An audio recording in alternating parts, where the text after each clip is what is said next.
So it finished Birmingham City 2, Ipswich 2. Guys, welcome back to the channel.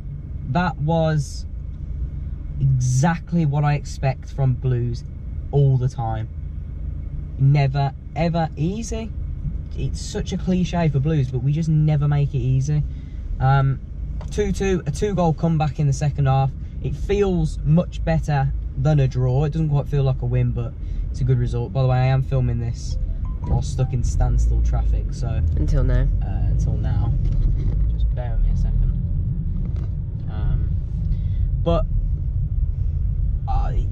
We'll talk about the first half first and dissect what was a turgid first half. It was so poor. I said at half time that it was actually the worst half of football I've seen from a Garry Monk team with us, including last season. It's definitely been the worst half of football this season. I think the biggest problem for us was not a lack of heart or effort again, but a massive lack of quality, but more so composure. I thought the composure was atrocious, especially from our two midfielders, Gardner and Lakin. I thought the young man tried his best, but was very sloppy with the ball. A lot of times he could take the ball down and didn't, and we were just giving them back possession. I thought we started the first 5 minutes really well. We hit the post. We had we were all over them basically, and I thought, oh, here we go. We could be all over them this afternoon, but we weren't, and it was frustrating to watch. But then, as the half grew older, Ipswich got into the game. I was impressed with their setup first half. I thought they were really open, but they pressed well, especially in the wide positions. They pressed us well. They know that we're going to get the ball out to Mags and Hotter, and they stopped it and they nullified us. And then Jutkiewicz was being bullied first half by Enciala, and they went ahead deservedly, I suppose. They weren't great. They only had the 2 chances and the 2 goals the first half, but I suppose that's being clinical, isn't it? The first goal was a poor piece of play. I said it first half that Mags and Pedersen down the left were being very sloppy in possession and weren't offering us much. They were trying, but they were just lack of quality. We gave the ball away on the left hand side, and then they break down field, managed to get the ball to the edge of the box. It was a good finish. It was a good finish. No one really at fault, but I suppose we obviously we could have done better with it. And then the second goal, I didn't see much. I think it was a really poor corner actually. It would come across the box and someone sort of knocked it in. And we deserved to be behind at half time. It was it was appalling. But one thing I did say actually, as the half time whistle went and people were booing, which why? This is turning into a nightmare. My phone's going off and everything. I thought that the players almost sprinted down the tunnel for the half-time team tour, and I loved that. I thought you can see that they know they're going to get a bollocking, but they want it. They want to get in there and sort themselves out. And I thought we came out a different team. I think Gardner had to go off through injury, but I thought Kieftenbeld was excellent when he came on. Not for his passing, which we lacked, but the fact that if he was winning the ball back, he was winning the first and the second, which we didn't do. Got the goal very early on, I think, which set the tone for the second half.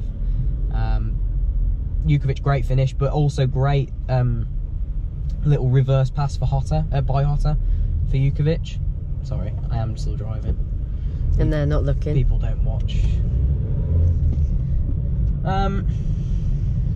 And I thought that, you know, especially second, Hotter was instrumental once again to everything we were doing. I thought Hotter was excellent second half, and I thought we started the half really well, and then again it set the tone for the second half. Ipswich didn't want it. I think they'd set out to take what they had, a 2-0 lead. They thought, can we hold this? And their fans will be disappointed with that. And then we really should have took some chances. We had one off the line in the first half, one off the line in the second half. And then the goal, the second goal, was from a set piece, I guess, and it kind of pinballed in the box. I think Dean had one off the line 10 seconds before it went in. But the changes, I thought the tactical, I think this game showed how good Garry Monk is tactically. You could see things weren't working. You could see that Lakin wasn't effective. You could see that we were lacking in the wide areas. And I thought the fact that he went to He dropped Hotter as a sort of an attacking midfielder in the middle. He pushed him more central. Kieftenbeld as a holding midfielder to sit in front of the back four, and then he played Mahoney and Mags wide, and Hotter in sort of in front of Kieftenbeld with Adams and Jutkiewicz. I thought we were outstanding, and the way that we overloaded in those wide positions, especially down the right hand side with Hotter, Mahoney and Colin in the second half down the right, they couldn't touch us. And I have to give full credit. Not just the players were fantastic. The application they showed for the second half performance was top notch. It's exactly what you want to see when you're 2-0 down. So full credit to the boys. But Garry Monk as well. I think him and his coaching staff noticed that we'd been sussed out, and they changed it very quickly. I think that when we went 2-2, I think we should have made a third change.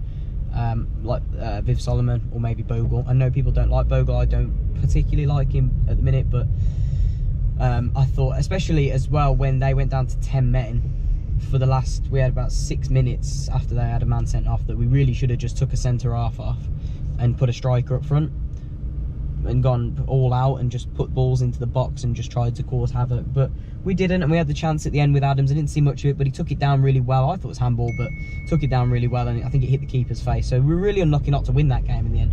But I suppose you take a point after the way we've gone 2-0 down. It's disappointing.